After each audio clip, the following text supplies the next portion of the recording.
Hey, what's up guys? Everything Apple Pro here. Today, the iPhone 12 mini, 12, 12 Pro, and 12 Pro Max have been announced. And of course, the HomePod mini, an amazing event and actually one where we knew more than ever before from the leaks. Anyways, let's get into it. Super exciting day, and despite knowing everything, it's still an amazing presentation.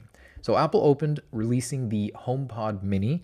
This is not a replacement to the current HomePod, but in addition to the line, it's got a very fun, rounded design, almost like a very large golf ball. And Apple's actually very proud of the many innovations that have gone on inside. And the internals are much different than the standard HomePod. You have one major driver, two smaller speakers on the side.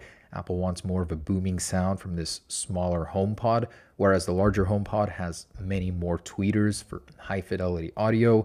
Anyways, Apple's quite proud of the sound, and paired with the new S5 chip, they've introduced a new feature called computational audio, where all the audio before it's sent out analyzed, and depending on your room, it's processed in a way to deliver the most booming sound possible out of a speaker this small. Of course, there are some new software innovations as well. Siri has been upgraded, and there's a new intercom feature where you can beam out audio to all HomePods or pretty much any device shared in a household. And using the new U1 chip built in, it pairs with your iPhone for precise ultra-wideband location within your house.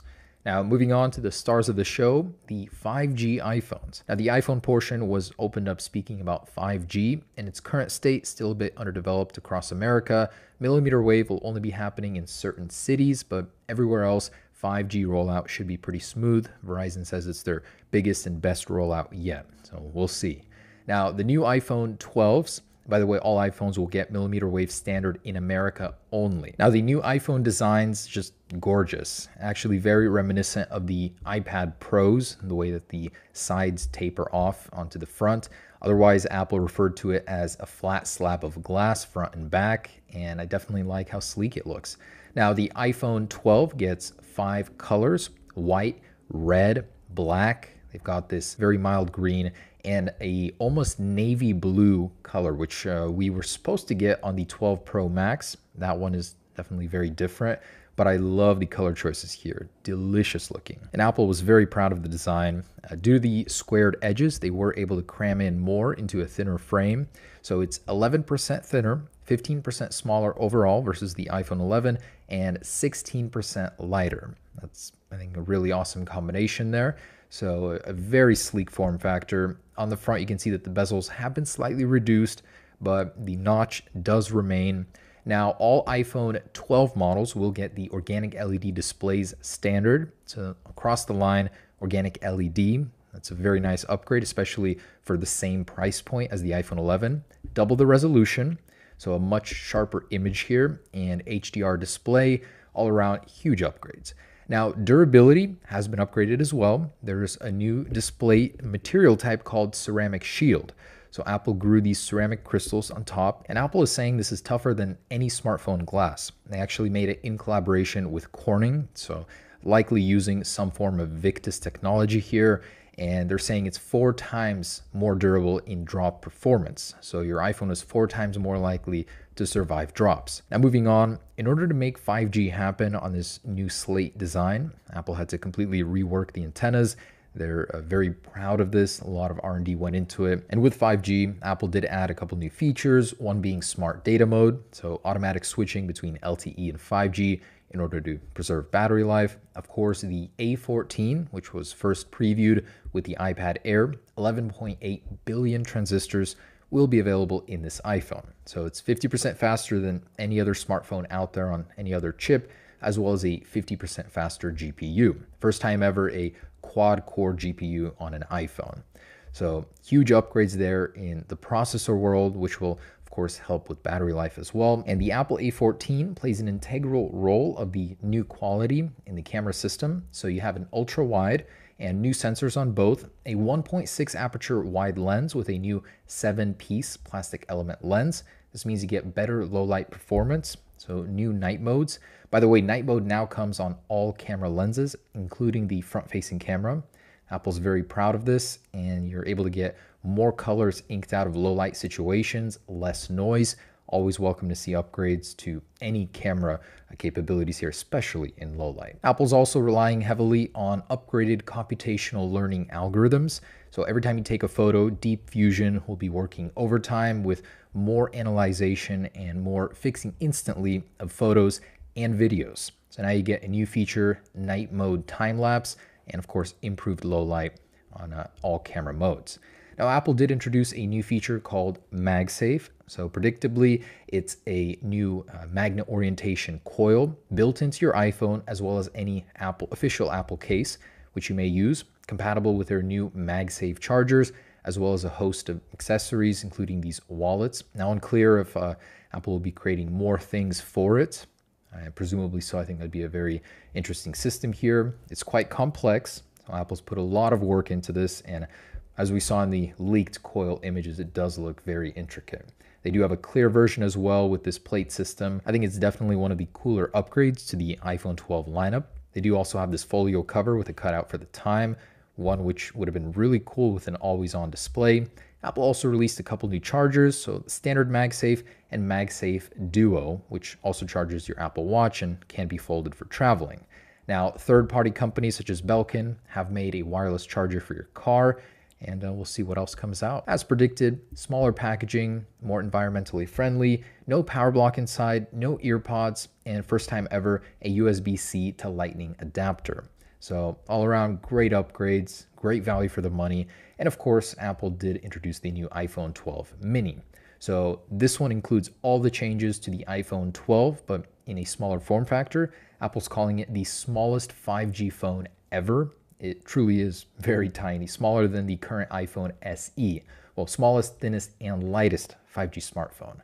So all around great upgrades here, 5.4 and 6.1 inch displays from $699 to $799 for the 6.1 inch. And moving on to the star of the show, the iPhone 12 Pro and 12 Pro Max in new 6.1 and 6.7 inch sizes.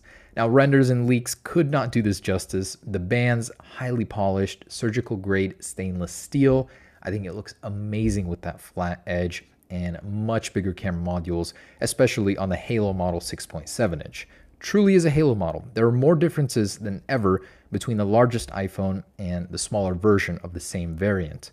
So the 12 Pro, huge upgrade over the 11 Pro, I'd say bigger than between the XS Max and 11 Pro Max. Now you have, of course, 5G capability baked in, new colors, Pacific Blue, Gold. Apple's actually very proud of the gold color. They put extra effort into it. And there's a new graphite color replacing space gray. Of course, you get ceramic shield, a new glass technology, and new ingress protection. So IP68 at 6 meters, which is 18 feet of depth on the 12 Pro series. That's crazy. New screen sizes, of course, 6.1, 6.7, and of course the same baked-in MagSafe technology as the iPhone 12 series. New display, Super Retina XDR with peak brightness up to 1200 nits on certain HDR content. And this is a 10-bit display for the first time ever on an iPhone. Now, camera technology on the 12 Pro, definitely an upgrade. Bigger sensors over the 11 Pro series, as well as night mode on the ultra-wide lens and optical image stabilization. Night mode on all the lenses, actually. Now, because Apple had even more room on the 12 Pro Max, they made the sensors even bigger, particularly on the ultra-wide sensor, a 47% larger sensor with larger 1.7 micrometer pixels, optical image stabilization on the ultra-wide lens using sensor shift stabilization. So it's not the lens itself that's stabilized, it's the sensor. Very cool. There's a new format, Apple Pro RAW, for raw video and photo editing. You can do that directly on the iPhone. Night mode is a huge focus of these iPhones. So in photos and videos, you get even better photos in all light conditions, better contrast ratio, dynamic range, truly incredible. And Apple's also very proud of the fact that these are the first iPhones ever to be able to record in HDR Dolby Atmos Vision codec. First time ever. This is a 10-bit codec that you can then edit on the iPhone directly from within the Photos app in resolutions up to 4K 60 frames per second. And this is all happening in real time. Now, of course, we cannot forget about the star of the show on the back, the LiDAR sensor. By the way, placement exactly as we predicted, much smaller mic there to the right of it. This is a 3D depth sensor, which will enable 6 times faster autofocus in the dark on the 12 Pro series. Now this will enable a whole suite of applications, modeling, scanning apps. I'm very excited to try this out as someone that is into 3D modeling. And that's pretty much the iPhone 12 Pro and 12 Pro Max series.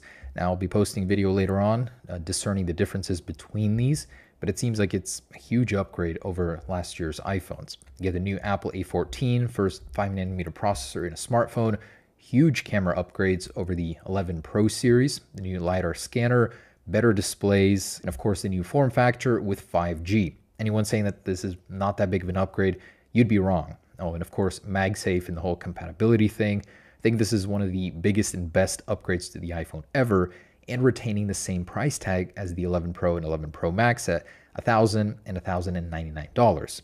Now, the 6.1-inch models are available on October 16th to pre-order, 23rd to get, and the 12 Pro Max and 12 Mini available to pre-order on November 6th with a 13th availability. There's the entire lineup. SE, 10R, and 11 are sticking around. And yeah, there it is. Let me know what you guys think down below. An amazing release. Peace.